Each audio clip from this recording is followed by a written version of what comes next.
cross looks quite exactly Celtic, but more Nordic. Obviously, you know, it's not quite in the Uru hammer Moldia shape, but it's not far off. It doesn't look that old to me, actually. Not a train, a tractor. Yeah, and a helicopter. And it's got a... Do you think that's a medieval helicopter?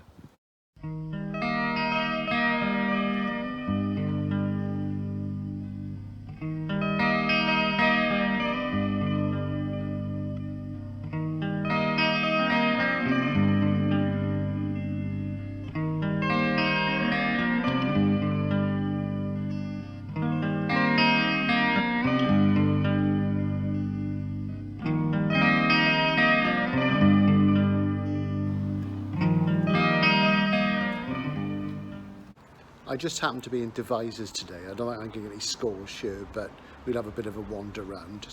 Apparently the building in the middle is a medieval hall as opposed to a book hall.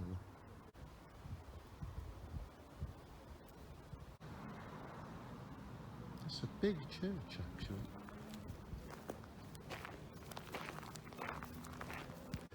My general feeling about English churchyards is that they're underused in zombie movies, and the only time I can think they've been used really well that way is in The Living Dead at Manchester Morgue. If you've never seen it, fantastic SF film, and the first colour zombie movie in the modern sense, or ghouls is what they are really, where, you know, they come out and eat you. Of course, that film isn't British. It's an Italian-Spanish co-production, but it just uses the sort of darkness of the English countryside really well. And, you know, you look at British horror films since, and they so fail to do that so much. Yeah, this ancient cross has got hot air balloons, helicopters and trains on it. It must be quite new. I was just walking through the market, they call it the Shambles, and there was a chap there in front of a Dalek, and he was talking about Quatermass and the pit. Well, you know, that's great, isn't it? That's what you want.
Right, well, Devizes was a bit of a shambles, as the marketplace is called, as you could see. It was a bit of a laugh. It's quite a nice town, really. I do like the town, but there wasn't really anything much happening there sort of book-wise.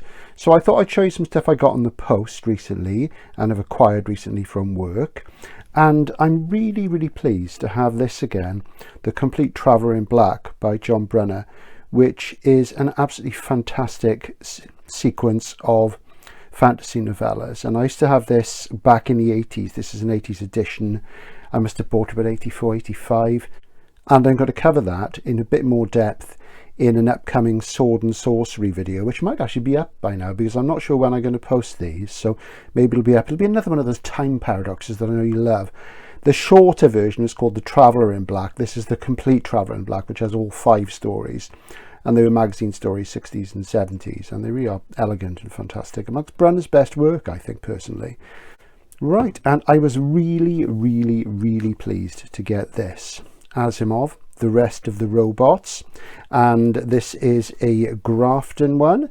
So that pretty much completes my run of Grafton reprints of Asimov's work from the 80s, and also I got most of his new books in that period as well. And even though these are early robot stories, which I'm not keen on, I tend to prefer the material that he wrote from Caves of Steel onwards, which I think is far superior in a literary sense. I do love this jacket, and I've got sort of fond memories of selling it as a paperback, and because it's still in print delivery. It does have a ding on the back. I got it from eBay. I knocked the guy down from £15 to about 10, and I've covered it, and yeah, and it's not too bad actually. So because this is really, really uncommon, this is the hardest one to get really. I think iRobot probably goes some more, but I've had that for years and years and years, so I was really pleased with that. So that came in the post when I got home from Devizes. Something I got recently, I had to get this from the Big A, Amazon. This is Tachyon, wonderful small press publisher. This is a book that one of the subscribers on the channel alerted me to, and I hadn't realised it was out, and I normally check their website fairly regularly. And this is Robot Artists and Black Swans, the Italian fantascienza stories, because I'm a big fan of Italian culture, and I'm always saying I can never get much Italian SF. And Bruce Sterling, of course, is from Texas, one of the original cyberpunks, introduction by Neil Stevenson. And I've met both Bruce and Neil. Went to the pub with Neil once, that was fantastic. And it's really, really beautiful. So these are stories he wrote under the pseudonym Bruno Argento, a reference to Dario Argento, of course, the great Italian horror and thriller filmmaker. Argent, of course, means silver. So it's Dario Silva. And it's a really beautiful book. You watch. Let me just show you the boards, which are decorated. Look at that. And lovely. And it's got a nice jacket too. Isn't that fantastic? They do such a great job, Tachyon. They did some lovely books on Lavi Teta, actually. I am critical of at times, but he is essentially a good writer. I just wish that he would sort of stop being so recursive all the time and do some original stuff. So yeah, Bruce is somebody I've been reading since, gosh, you know, sort of when Involution Ocean came out back in the UK. It was in 1981, something like that. And that's a great one. And as you see, it's got all sorts of lovely illustrations, fantastic. And I couldn't get that via work, so I had to get that from the Big A from Amazon, but it is what it is. Something I read recently, which I did get in work, was this, The Jewel Hinged Jaw by Samuel R. Delany, which is a really famous book on the language of SF. And I've known of it and I've read about it, never actually got into getting a copy and reading it. And this is about 25 quid in paperback. Of course, I get a discount, so it wasn't so bad. And it's absolutely brilliant. I don't always agree with everything Delany says, and it's quite theoretical, but he sort of takes you through in one piece about when you're reading, and he goes through a sentence word by word, and he talks about each word in the sentence changes the one before. And it's similar to what I said about paradigm shift and conceptual breakthrough, and he does that in relation to SF. And Delany says that SF isn't about the novums, but it's about the way the language is used. But I still think it comes down to the novums, because of course the novums are expressed in language, because of course books, it's just words. So there we go, and it's the meanings of those words. So, but that is fantastic. It's not an entry-level book. It's for somebody who's been probably reading SF for, say, once you've done 5 years and say you've read sort of 50, 100 books, I really think you should give that a go. It's a really important book. It's fantastic. I loved it. But I do love that sort of thing. You will see some of my reference books coming up. I've started doing some shelf tours, and there's one coming up soon which should really include some of my reference books, not all of them, just some of them. And then we look at Tachyon again. This is a book I've had for ages. This is In Calabria by Peter S. Beagle, which is the sequel to this book, The Last Unicorn, which has just been reissued in the UK for the first time in decades. The last time it was in print, I think it was the 80s. There was a Souvenir Press paperback. This is in all the reference books. I used to sell it in work regularly on import from the USA, and Golanks have reissued it, and it's got an introduction by Patrick Rothfuss, because this is his favourite book, and I'm not quite keen on the laminate. It's sort of strange rubbery laminate, which they always mark. I really don't like that. So Golanks, please don't do that rubbery laminate again. And it's lovely, as you see, and it's very fabulous, like a fairy tale, and gentle and wise. It's not sort of sword and sorcery thing really, and the fact that Rothfuss loves it should get anybody who likes contemporary fantasy illustrated, because this really is Fantastic stuff, and it's Peter Beagle's preferred text.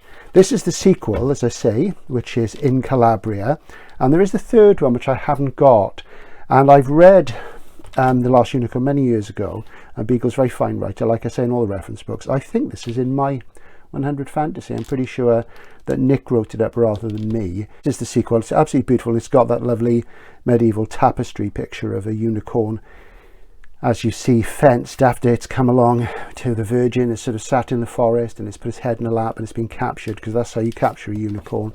And yeah, absolutely beautiful little book. And you see there you've got the format difference. You've got the Golanx one here in a royal, and this here is actually an octavo rather than a demi. This is a smaller one, and I love this format. Great book. So there we go. So where are we going tomorrow? It's Cardiff tomorrow, and we're actually going to go to Penarth, which is just outside Cardiff, a little seaside town, and it's only 10 minutes on the train. So we're going to drive to Penarth and get the train into Cardiff, and we've got a trout mark.